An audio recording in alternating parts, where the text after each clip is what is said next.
So ovarian tumors part 2. Here I will be talking about mucinous tumors, and then endometrioid tumors and transition cell tumors or Brenner's tumors. Mucinous tumors. All mucinous tumors account for about 20 to 25% of all ovarian neoplasms. They occur mainly in middle-aged adults in reproductive life and are rare before puberty and after menopause. The vast majority are benign or borderline tumors. Primary ovarian mucinous carcinomas are uncommon and account for approximately 3% of all ovarian cancer. Pathogenesis. Mutation of KRAS proto-oncogenes is a consistent genetic alteration in mucinous tumors of the ovary. This mutation is responsible for the majority of benign mucinous cystadenomas, mucinous borderline tumors, and ovarian mucinous carcinoma. Morphology. Gross. Mucinous tumors differ from the serous variety in several ways. The surface of the ovary is rarely involved, and only 5% of primary mucinous cystadenomas and mucinous carcinomas are bilateral. Mucinous tumors also tend to produce large cystic masses. Some have been recorded with weights of more than 25 kgs. They are multiloculated tumors filled with sticky gelatinous fluid rich in glycoproteins. This is an image of mucinous cystadenoma of the ovary attached to the uterus, and the other side of the ovary is normal with fallopian tube. This is a microscopic picture of mucinous cystadenoma. Multiple cystic spaces lined by mucinous epithelium, and the cavity will contain fluid, gelatinous fluid. This is a borderline mucinous tumor with multiple cystic swellings. And mucinous cystadenocarcinoma, we find a lot of multiloculated cystic spaces filled with the fluid, gelatinous fluid. Microscopically, benign mucinous tumors are characterized by a lining of tall columnar epithelial cells with basal nuclei and apical mucin that lack cilia. The vast majority demonstrate either gastric or intestinal type of epithelial differentiation. Uncommonly, tumors show endocervical type of epithelial differentiation. This is a diagram of a mucinous cystadenoma. Here you find the lining of tall columnar epithelium with the basal nucleus and mucin containing apical portion of the cells with a small cyst within the stroma. It is not an invasion because this is a benign tumor. Microscopy. Mucinous borderline tumors are distinguished from benign cystadenomas by epithelial stratification, tufting, and papillary or papillary intraglandular growth, often producing an appearance strikingly similar to tubular adenomas or villous adenomas of the intestine. It's a diagram image of mucinous borderline neoplasm. You can find the papillary projections lined with the mucinous epithelium similar to that of intestine with goblet cells, you can see, and a little complicated the branching of the papillae. And this is the same high power view showing little mild atypia of the nucleus and apical mucus in the cells with the goblet cells, and this is an intestinal type of epithelial differentiation. Mucinous carcinomas characteristically demonstrate confluent glandular growth that is now recognized as a form of expansile invasion. Some authors use the term intraepithelial carcinomas, similar to in situ carcinomas, for tumors with marked epithelial atypia that lack invasive features. This is an image of mucinous cystadenocarcinoma. You can see the invasion into the stroma and very complicated lining of epithelium with hyperchromatic nucleus and pleomorphism. Same high power view with the same features, with the branching of the papillae, with the fibrovascular core in the papillae. Approximate 10-year survival rates for stage 1 non-invasive intraepithelial carcinomas or in situ carcinomas, and for frankly invasive malignant tumors are greater than 95% and 90% respectively. That is, 10-year survival for non-invasive or 95 and invasive or 90%. Mucinous carcinomas that have spread beyond the ovary are usually fatal, but these tumors are uncommon and must be distinguished from other metastatic mucinous adenocarcinomas. Now coming to the endometrioid tumors. Endometrioid carcinoma accounts for approximately 10 to 15% of all ovarian cancers. Benign and borderline endometrioid tumors also occur, but rarely. 15 to 30% of ovarian endometrioid carcinomas are accompanied by carcinoma of the endometrioid tumors are distinguished from serous and mucinous tumors by the presence of tubular glands resembling benign or malignant endometrium.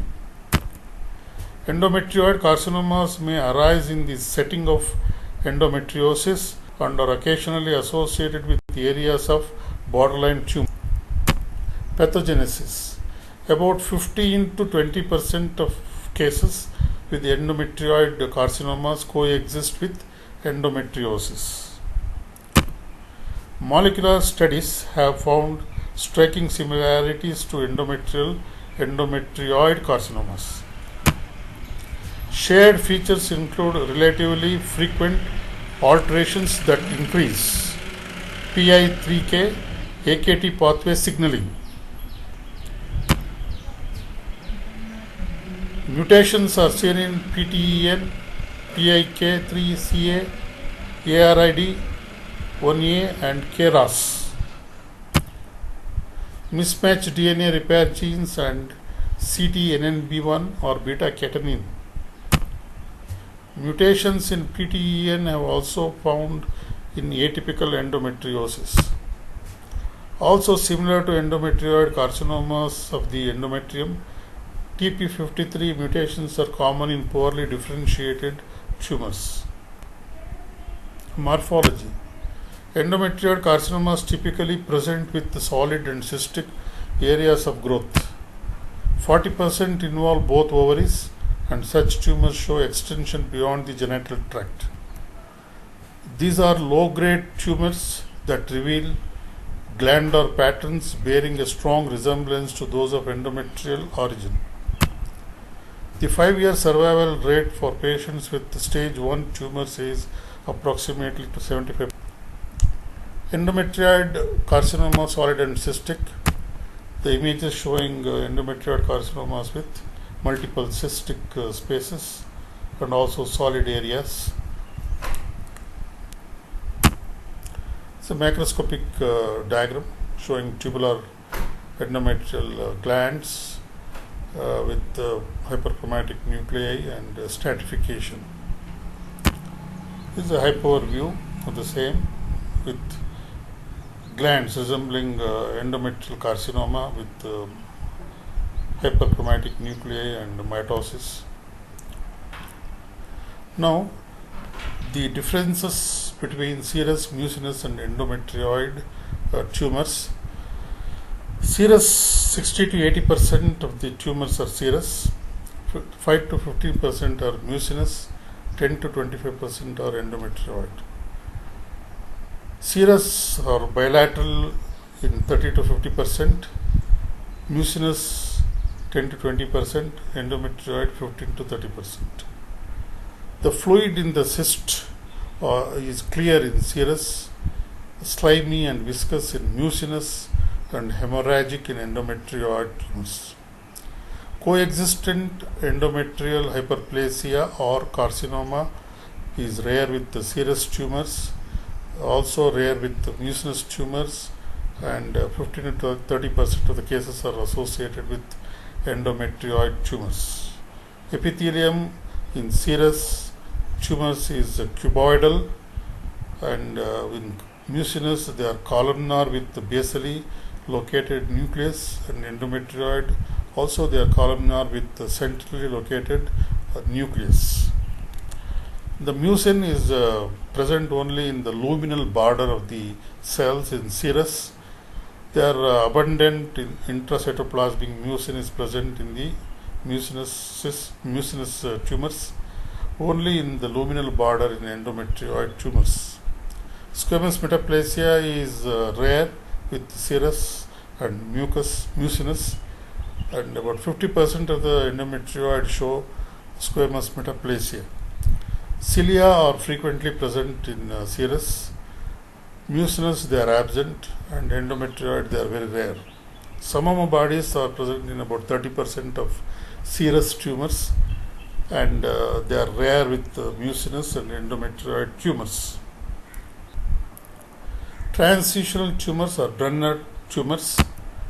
They comprise roughly 10% of all ovarian epithelial tumors and are also referred to as Brenner tumors. Transitional cell tumors contain neoplastic epithelial cells resembling urothelium and are usually benign. Uncommonly, transitional cell carcinomas can also occur in the ovary. Brenner tumors are often detected incidentally, and even when they are large, they behave in a benign fashion. Morphology. These neoplasms may be solid or cystic, are usually unilateral, and vary in size from small lesions less than 1 centimeter in diameter to massive tumors up to 20 to 30 centimeters in diameter. Grossly, these tumors are firm and white or yellowish white or cut section.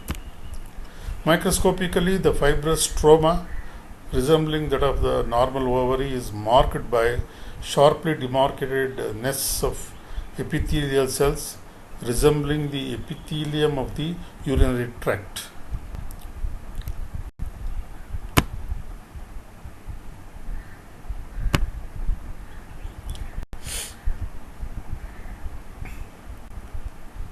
Morphology. Most Brenner tumors are benign, but borderline and malignant counterparts have been reported. Tumors with benign Brenner nests admixed with malignant tumor cells are referred to as malignant Brenner tumors. While the tumors with greater than 50% of the malignant cells, that is the transitional type of epithelium, are considered as transitional cell carcinomas of the ovary. Malignant Brenner tumors generally present in stage 1 and are equivalent to low-grade or type 1 carcinomas.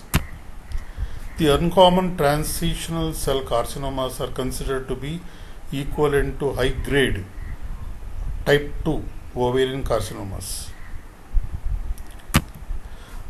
These often present at advanced stage and are treated like high-grade serous. This is an image of Brenner tumor, yellowish in color, cut section, and associated with teratoma. There is a germ cell tumor. Here again, Brenner tumor, a little whitish yellow in color, attached to the uterus and cervix. With other side, ovary is normal with fallopian tube.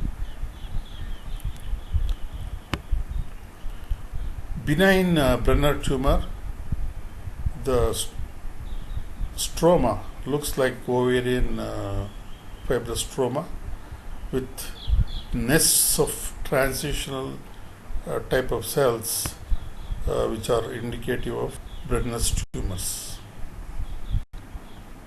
This is a borderline cystic and solid Brenner tumor. Some of them showing little papillary growths. This is a malignant Brenner tumor where you find the majority of the cells are stromal type of cells with islands of malignant cells which constitute less than 50%, and so these are known as malignant Brenner's tumors. Transitional cell carcinoma. Here you can find the malignant tumor which is a transitional type of epithelium, multi-layers, similar to the urothelial carcinomas of the bladder, urinary bladder. Here the high power view of transitional cell carcinomas with features of malignant tumor with hyperchromasia and pleomorphism with intact polarity. Epithelial ovarian tumor summary. There are three major histologic types of epithelial ovarian tumors: serous, mucinous, and endometrioid, all of which have a benign, borderline, and malignant category. Benign tumors are composed of well-differentiated epithelial cells with minimal proliferation. About 80% of all ovarian epithelial tumors are benign and occur in young women. The malignant tumors occur most commonly in older women. Among the malignant epithelial tumors, majority are high-grade serous carcinomas which have a poor prognosis because they are detected after they have spread beyond the ovary. Borderline tumors show increased cell proliferation but lack stromal invasion. Malignant tumors show increased epithelial atypia and are defined by the presence of stromal invasion. Ovarian carcinomas are currently divided into type 1 low grade and type 2 high grade tumors. But it is clear that BRCA1 and BRCA2 mutations related serous tumors are likely to arise from fallopian tube epithelium instead of ovarian neoplasm. Ovarian epithelium. Thank you.